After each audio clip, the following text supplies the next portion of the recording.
شہادت کی 3 روایات ہیں. میں بار بار شہادت کیوں کہہ رہا ہوں؟ جو طبیعی موت مرتا ہے نا اسے کہا جاتا ہے وفات، اور جو ظلم سے مرتا ہے اسے کہا جاتا ہے شہید. اب بی بی پہ تو بڑا ظلم ہوا تھا نا، اب لوگ برداشت نہیں کر پائیں گے. میں شہادت کی ایک روایت صرف پیش کرنا چاہتا ہوں اگر سن پائیں. لیکن میں ایک سوال کروں آپ سے، اگر کوئی کسی کے بچے کو تماچا لگا دے، ماں باپ سامنے کھڑے ہوں، کیسی کیفیت ہو جاتی ہے؟ خصوصاً اگر ماں بیوہ ہو. جب شام غریبہ میں بی بی کو تماچا لگا نا تو جناب رباب نے بڑی حسرت سے جناب زینب کو دیکھا. کیوں؟ کہ بی بی میری بچی کو بچا لو. جناب زینب نے کہا رباب اب مجھے مت دیکھنا، میرا عباس نہیں رہا.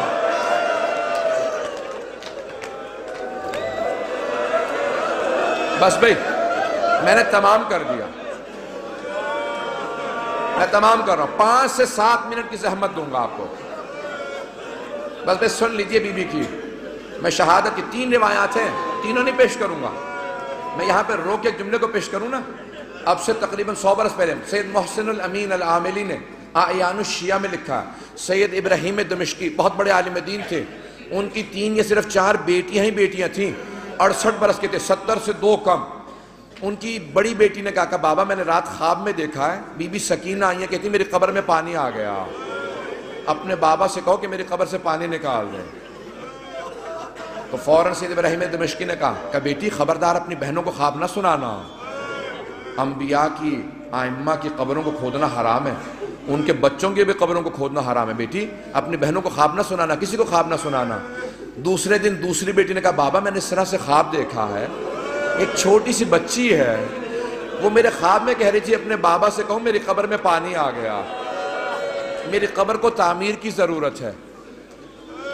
کہا بیٹی اپنا خواب کسی کو مت سنانا. تیسرے دن تیسری بیٹی نے خواب میں دیکھا، یہاں تک کہ خود سید ابراہیم دمشقی کہتے ہیں میں نے خود خواب میں دیکھا ایک بچی نے کہا کہ سید میں نے تیری بیٹیوں کے ذریعے پیغام بھیجوایا تھا، تو نے ان کی بات کو نہیں مانا، میری قبر کی تعمیر کروا دے. اب سید ابراہیم دمشقی بہت بڑے عالم دین تھے، سارے دمشق کے علماء کو جمع کیا، کہا کہ اس طرح سے میں نے خواب دیکھا کہ پھر آپ تعمیر کروائیں. مزدوروں کو جمع کیا، کہا کہ صرف قبر کو کھودنا. ایک مرتبہ ایک مزدور نے کہا مجھے کفن محسوس ہو رہا، کہا سب دور چلے جاؤ یہ سید زادی ہے. میں جس جملے کو پیش کرنا چاہ رہا ہوں، میں سارے مصائب نہیں پڑھوں گا. سید ابراہیم دمشقی کہتے ہیں کہ وہ جو روایت ہے نا کہ یزید نے غسالہ کو بھیجا تھا، کفن کا کپڑا بھیجا تھا، کہ اس روایت کو آئندہ نہ پڑھنا. میں کہہ گیا کہ وہ جو اہل سنت کی روایت ہے نا کہ یزید نے کہا غسالہ کو بھیج دو، کفن بھیج دو، حسین کی بچی کو غسل دے دے، کفن دے دیں، کہ اس روایت کو نہ پڑھنا، کہ میں نے کرتے میں لاشا دیکھا ہے، کہ میں نے کرتے میں دیکھا، کہ کانوں میں زخم تھے، کہ ہاتھوں میں نشان تھے رسیوں کے. اب بہت سے لوگ اٹھ کے چلے گئے، مجھے پرواہ نہیں ہے، میں 2 جملے پیش کروں گا. اب لوگ برداشت نہیں کر پا رہے، جملے پیش کروں. آیت اللہ اشتہاردی نے جو جملے لکھے ہیں، کہا ایک مرتبہ شام کے زندان میں بہت تاریکی تھی، رات کو جناب سکینہ نے خواب دیکھا، خواب میں اپنے بابا حسین کو دیکھا.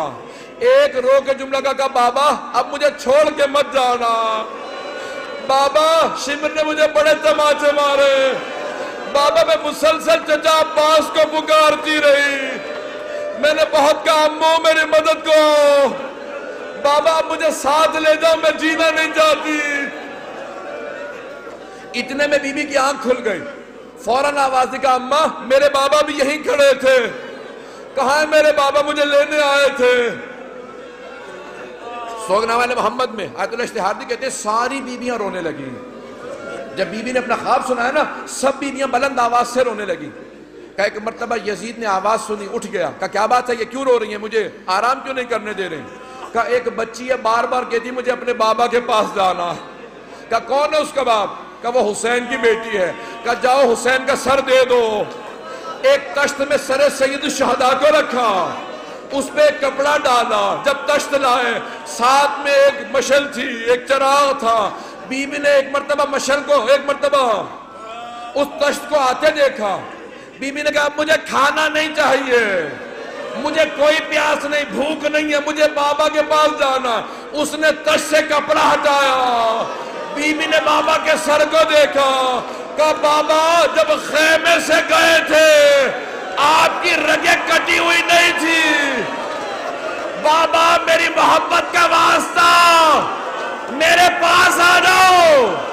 ایک مرتبہ تشت سے سر اٹھا، بی بی نے آغوش میں لیا، اپنے گال کو امام حسین کے رخسار پہ رکھا، کہا بابا مجھے لے جاؤ، میں زندان میں نہیں رہنا چاہتی۔ ایک مرتبہ بیویوں نے ہلکا باندھا، رونا شروع کیا، دیکھا بچی گر گئی۔ جب بی بی گری امام سجاد نے کہا انا للہ و انا الیہ راجعون۔ بیویاں سمجھ گئی اب بچی نہیں رہی۔ امام سجاد نے زندان میں قبر کھو دی، جب لاشا ہاتھوں پہ لیا آواز دی، اور 72 کے عزادار